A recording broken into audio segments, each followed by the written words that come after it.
Ma petite amie m'a dit qu'elle m'aimait mais qu'elle n'était plus amoureuse de moi. Je n'avais pas compris que notre relation touchait à sa fin jusqu'à ce qu'elle commence à la qualifier de « confortable ». 3 semaines plus tard, elle m'a dit qu'elle n'était plus amoureuse et j'ai réalisé que « confortable » n'était qu'un code pour « pratique » ou « arrangeant ». Je m'appelle Julien, j'ai 30 ans, et j'étais avec Léa depuis 4 ans. Nous avons emménagé ensemble il y a 2 ans, après qu'elle a terminé son Master 2 à l'école de commerce. Les choses allaient bien, du moins c'est ce que je croyais.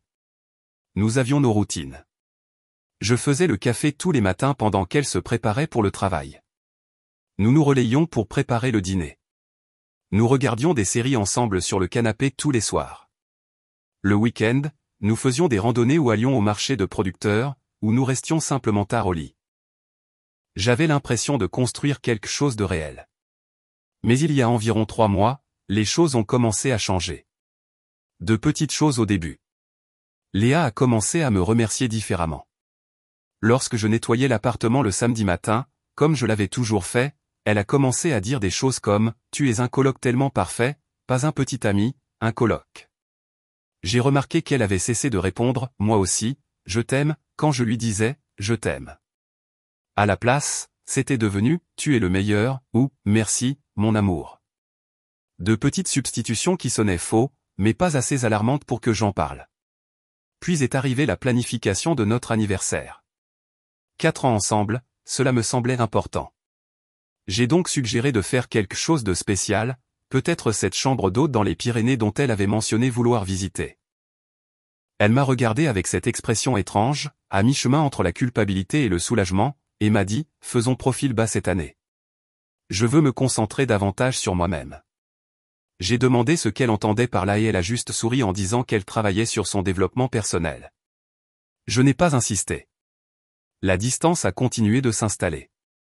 Elle a commencé à aller à des cours de yoga qui finissaient tard. Elle sortait plus souvent avec ses collègues, rentrant avec une odeur de vin et s'excusant d'avoir perdu la notion du temps. Elle était toujours sur son téléphone, envoyant des messages à des gens que je ne connaissais pas, inclinant l'écran pour que je ne voie pas quand je passais à côté. Quand je lui demandais comment s'était passée sa journée, ses réponses devenaient plus courtes. Le travail, ça va, le cours était bien, rien de précis, rien qui m'invitait à partager. J'avais l'impression de l'observer à travers une vitre, de la voir sans pouvoir l'atteindre. Je me disais que j'étais paranoïaque, qu'elle avait juste besoin d'espace pour gérer ce qu'elle traversait. Je lui ai donné cet espace. C'était peut-être mon erreur. Un dimanche matin, j'étais en train de réparer le siphon de l'évier dans notre salle de bain. Il faisait un bruit étrange toute la semaine et j'avais enfin eu le temps de regarder. Léa est entrée et s'est appuyée contre le chambranle de la porte, me regardant travailler. Puis elle a dit « Est-ce que je peux te dire quelque chose sans que tu te fâches ?» J'ai levé les yeux vers elle. L'eau goûtait du tuyau que je tenais. J'ai dit « Bien sûr » et j'ai attendu. Elle n'a pas attendu que je pose mes outils ou que je me lève. Elle a juste commencé à parler. « Tu es ma personne préférée » a-t-elle dit. « Mais je ne crois plus être amoureuse de toi. J'ai l'impression de vivre avec mon meilleur ami, pas avec mon petit ami. » Je me souviens de la façon dont les mots sont tombés. Pas tranchant, pas bruyant, juste lourd.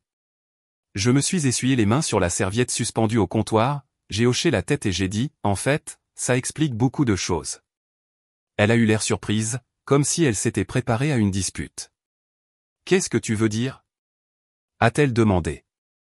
Je me suis levé et suis passé devant elle pour aller à mon bureau dans un coin du salon. J'ai ouvert mon ordinateur portable et j'ai affiché mes emails.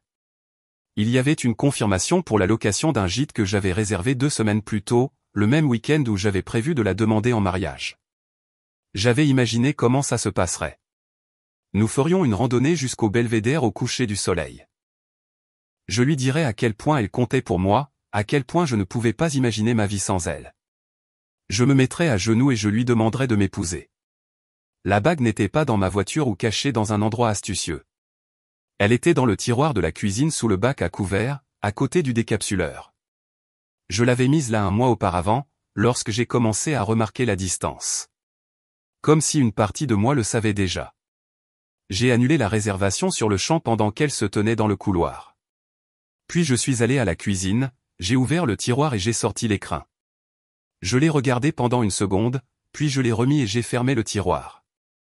Le bruit de la glissière qui se fermait semblait définitif, comme fermer la porte à la version de moi qui essayait sans cesse de gagner son amour. Léa m'a demandé ce que je faisais. Je lui ai dit que j'étais juste en train d'ajuster les attentes. Elle a semblé confuse, peut-être même un peu blessée, mais je n'ai pas donné plus d'explications. Il n'y a pas eu de drame, pas de cris, pas de larmes, juste la prise de conscience silencieuse que je vivais dans une relation qui avait déjà pris fin des semaines auparavant. Plus tard cette semaine-là, Léa était au téléphone avec une de ses amies. J'étais dans l'autre pièce en train de plier le linge et je pouvais l'entendre à travers la porte ouverte.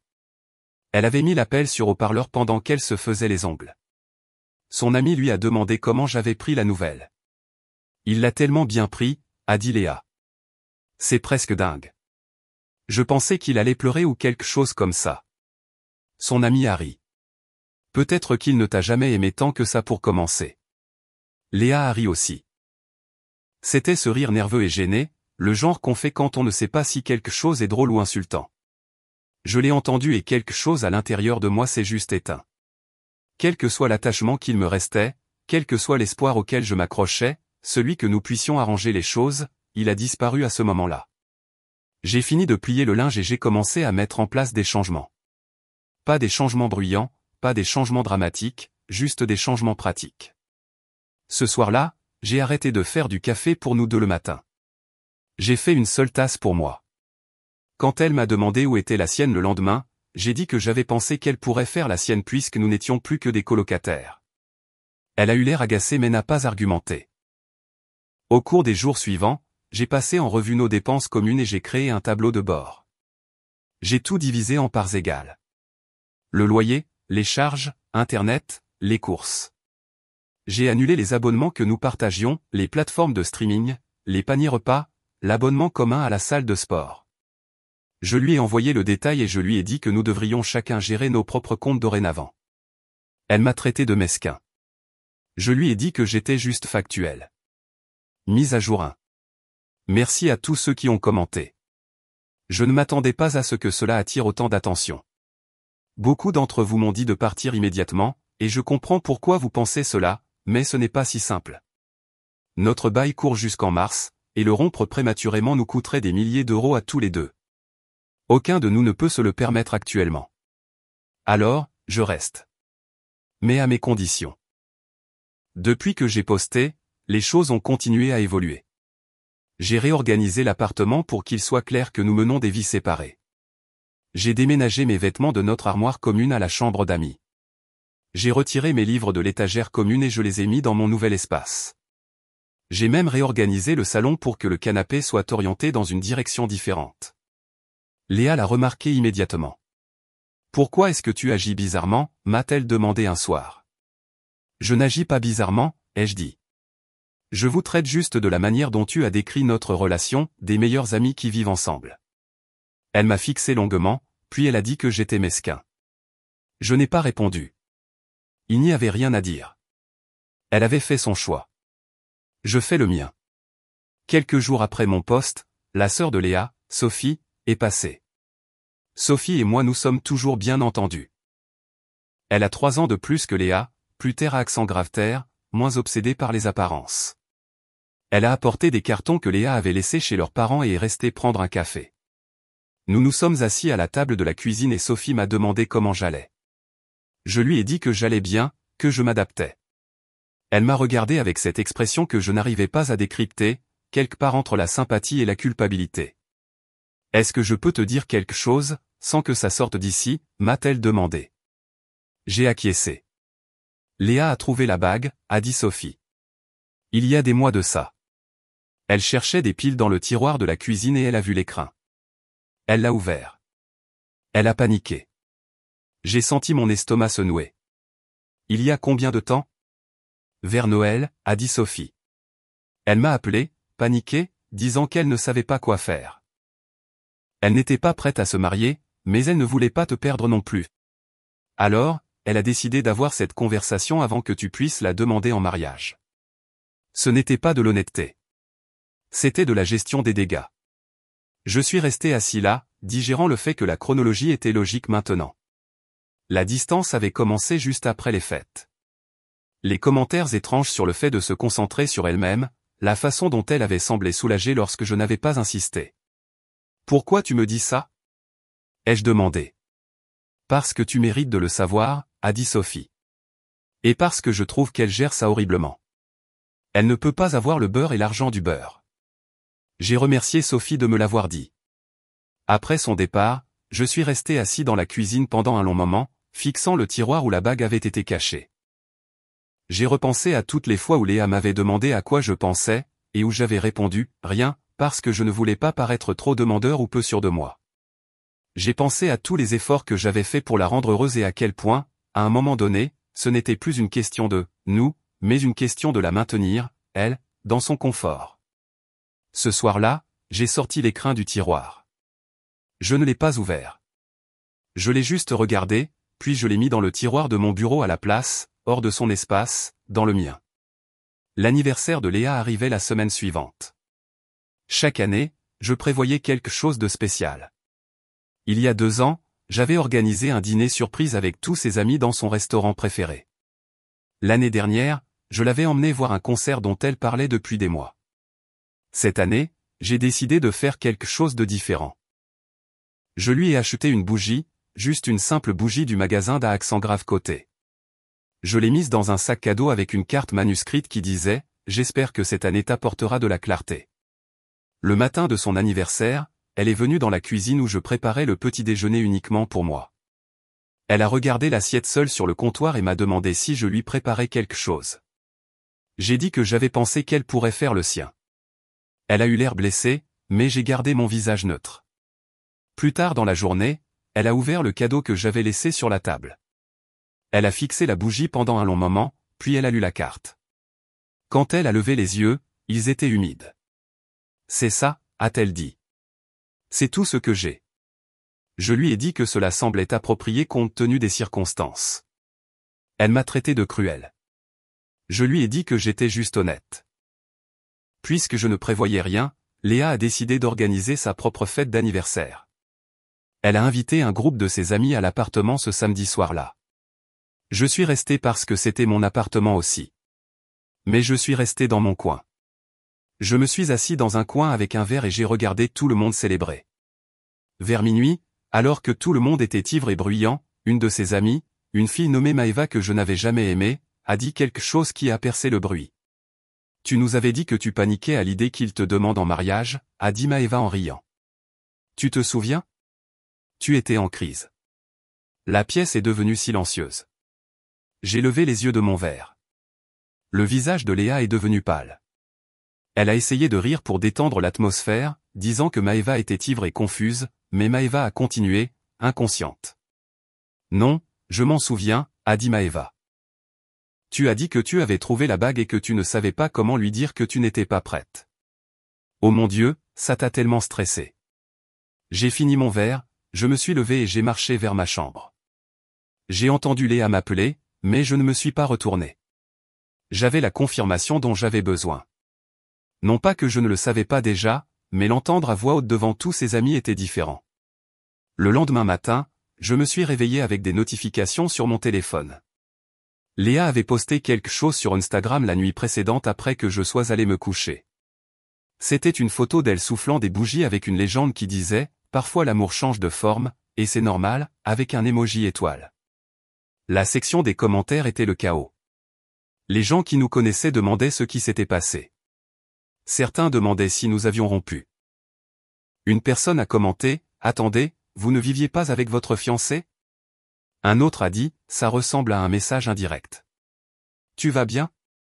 À midi, elle l'avait supprimé, mais le mal était fait. Son image soigneusement construite de femme mature et émotionnellement intelligente naviguant dans une « rupture consciente » s'était fissurée. Les gens y voyaient clair. Sophie m'a envoyé un SMS plus tard dans la journée. Léa l'avait appelé en pleurant, disant qu'elle ne comprenait pas pourquoi j'étais si froid. Sophie m'a dit qu'elle lui avait répondu « Tu lui as brisé le cœur avant même qu'il ne pose la question. » À quoi t'attendais-tu ? Je n'ai pas répondu à Sophie. Je n'en avais pas besoin. Elle comprenait déjà. Mise à jour 2. Après l'incident d'Instagram, Léa a essayé d'agir comme si rien ne s'était passé. Elle a repris sa routine normale. Cours de yoga, brunch avec des amis, agissant comme si nous étions toujours les colocataires aimables qu'elle avait dépeints. Mais les fissures se voyaient. Ses amis commençaient à prendre leur distance. Certains d'entre eux m'ont contacté en privé, disant qu'ils n'avaient aucune idée qu'elle avait été si froide à propos de toute cette histoire. Quelques-uns se sont même excusés d'avoir pris son parti initialement. J'ai gardé mes distances.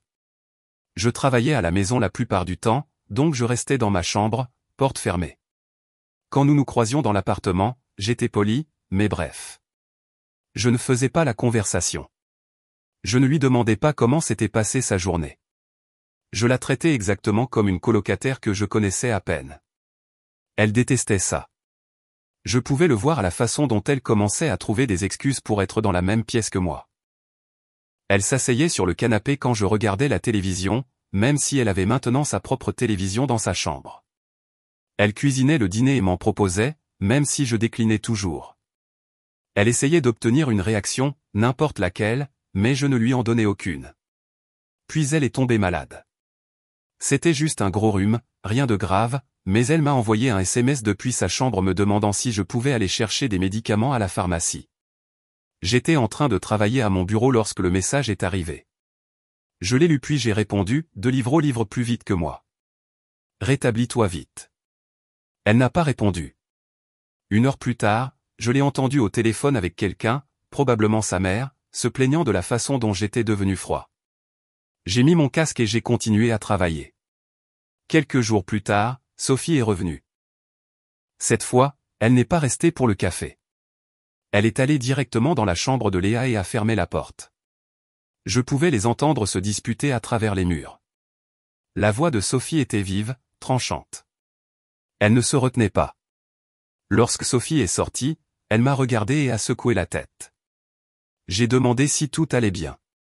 Elle a dit que Léa lui avait finalement avoué la vérité, toute la vérité. Elle m'a dit qu'elle ne voulait pas t'épouser, a dit Sophie, mais qu'elle ne voulait pas te perdre non plus. Elle voulait te garder sans l'engagement. Elle pensait qu'elle pouvait avoir les deux. J'ai hoché la tête. Cela correspondait à tout ce que j'avais observé. Sophie avait l'air de vouloir dire plus, mais elle a juste soupiré et est partie. Ce soir-là, Léa a essayé de me parler. Elle est sortie de sa chambre pendant que je préparais le dîner et s'est tenue dans l'embrasure de la porte de la cuisine. Je pouvais sentir son regard sur moi, mais je n'ai pas levé les yeux. « On peut parler ?» a-t-elle dit. J'ai continué à hacher les légumes. « À propos de quoi ? » ? À propos de nous. À propos de tout. J'ai finalement levé les yeux vers elle. « Il n'y a plus de nous », ai-je dit. « Tu as mis les choses au clair il y a des mois. » Elle a commencé à pleurer. Je ne m'attendais pas à ça.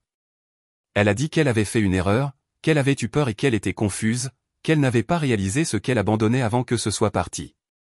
Elle a dit qu'elle m'aimait toujours. Elle a tendu la main vers la mienne, mais j'ai reculé. « Mais tu ne m'aimes pas de la façon dont je t'aimais ?» ai-je dit. « Tu aimes l'idée de moi. Tu aimes avoir quelqu'un qui fait la cuisine, qui répare les choses et qui te rend la vie plus facile. Mais tu ne m'aimes pas assez pour t'engager. Tu ne m'aimes pas assez pour rester. » J'ai posé le couteau et je me suis tourné pour lui faire face. « Tu ne m'aimes pas ?» ai-je dit. « Tu aimes l'idée d'avoir quelqu'un qui prend soin de toi sans rien exiger en retour. Tu aimes le confort. Tu ne m'aimes pas ?» Elle a essayé d'argumenter, mais j'ai levé la main.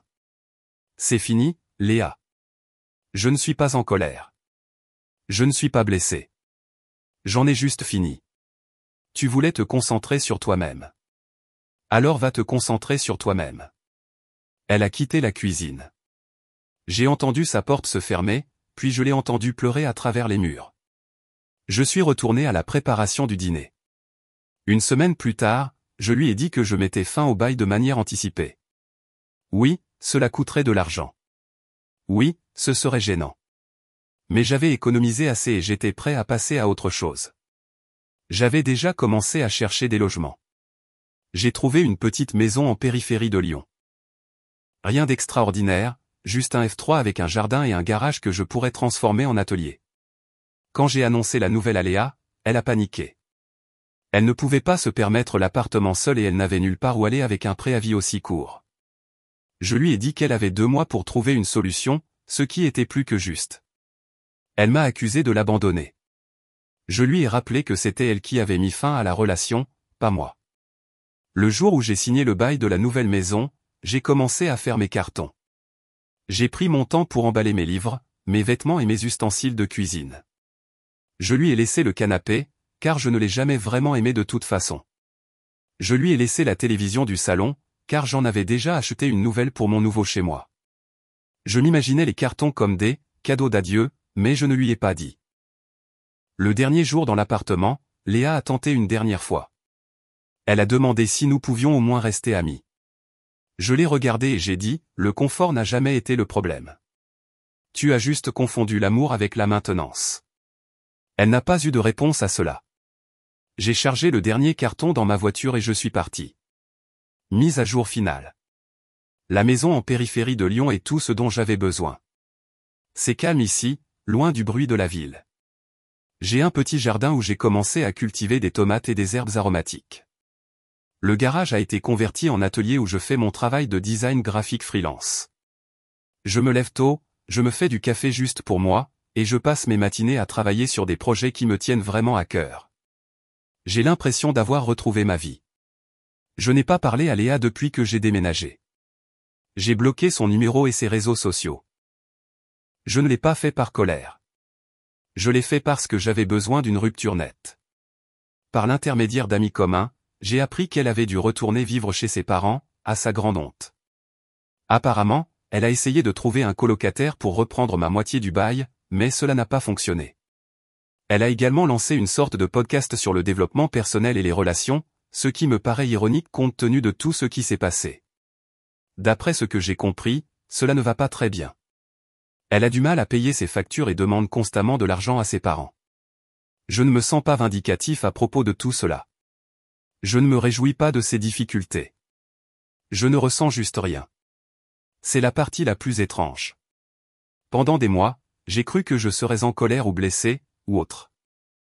Mais quand je pense à elle maintenant, je me sens neutre, comme si elle était un chapitre de ma vie qui est terminé et que j'étais passé au suivant. Sophie et moi nous parlons encore occasionnellement. Elle s'est excusée au nom de sa famille pour la façon dont tout s'est déroulé. Je lui ai dit qu'elle n'avait pas à s'excuser pour les choix de quelqu'un d'autre. Elle m'a dit que Léa posait parfois des questions sur moi, se demandant comment j'allais. Sophie ne lui dit rien. Elle dit que Léa a fait son lit et qu'elle doit maintenant s'y coucher. Il y a quelques mois, j'ai rencontré quelqu'un de nouveau. Elle s'appelle Manon et elle est ingénieure en génie civil. Nous nous sommes rencontrés sur un sentier de randonnée près de chez moi. J'étais sorti tôt un samedi matin pour m'éclaircir les idées et elle était assise sur un banc au début du sentier, ajustant ses chaussures. Nous avons commencé à parler du sentier, puis du travail, puis de la vie en général. Elle a mentionné qu'elle venait de sortir d'une longue relation qui ressemblait plus à une habitude qu'à un partenariat. Je lui ai dit que je comprenais ce sentiment. Elle m'a demandé si je voulais prendre un café après la randonnée. J'ai dit oui. Nous nous voyons depuis quelques mois maintenant. C'est différent avec Manon. Elle est directe. Elle dit ce qu'elle pense. Elle dit qu'elle n'est pas intéressée par les jeux de dupes. Je le vois dans sa manière d'agir. Elle ne cherche pas quelqu'un pour maintenir sa vie. Elle cherche quelqu'un pour construire une vie avec elle. Il n'y a pas d'hypothèse avec elle, pas de lecture entre les lignes, pas de se demander si elle pense ce qu'elle dit. C'est rafraîchissant d'une manière dont je ne savais pas que j'avais besoin. La semaine dernière, nous étions assis sur ma terrasse après le dîner, regardant le soleil se coucher sur les arbres. Elle s'est tournée vers moi et a dit quelque chose qui m'est resté en tête. Je ne fais pas de presque, a-t-elle dit. Soit c'est quelque chose, soit ce n'est rien. Je n'ai plus l'énergie pour l'entre-deux. J'ai souri. Moi aussi, ai-je dit, et je le pensais. J'ai passé 4 ans dans une relation qui donnait l'impression d'être toujours sur le point de devenir quelque chose de réel, mais qui n'y arrivait jamais. Je ne referai pas ça. Le confortable ne m'intéresse pas. Le pratique ne m'intéresse pas. Seul le réel m'intéresse. Avec le recul, je pense que le plus difficile dans toute cette histoire avec Léa, ce n'était pas la rupture elle-même. C'était de réaliser à quel point j'avais renoncé à moi-même en essayant de la rendre heureuse. J'avais arrêté de faire des choses que j'aimais parce qu'elle n'était pas intéressée. J'avais arrêté de voir des amis parce qu'elle ne les aimait pas. J'avais arrêté de faire des projets parce que j'attendais toujours de voir ce qu'elle voulait faire en premier. Je m'étais transformé en un système de soutien au lieu d'un partenaire. Je ne fais plus ça. Avec Manon, je suis toujours moi-même. Je continue mes randonnées le samedi matin. Je continue à travailler sur mes projets de design tard dans la nuit quand l'inspiration me frappe. Je vois toujours mes amis. Et Manon fait de même. Elle a sa propre vie, ses propres intérêts, ses propres objectifs. Nous nous retrouvons parce que nous en avons envie, pas parce que nous en avons besoin. C'est ce que j'ai appris de tout cela. L'amour ne devrait pas ressembler à de la maintenance. Il ne devrait pas ressembler à du travail dans le sens où vous essayez constamment de prouver votre valeur ou de garder quelqu'un d'intéressé. Il devrait ressembler à deux personnes qui se choisissent chaque jour. Non pas parce que c'est confortable ou pratique, mais parce que c'est réel. Je ne sais pas si Manon est la personne avec qui je passerai le reste de ma vie. C'est encore tôt, mais je sais que cela semble différent. Cela semble juste.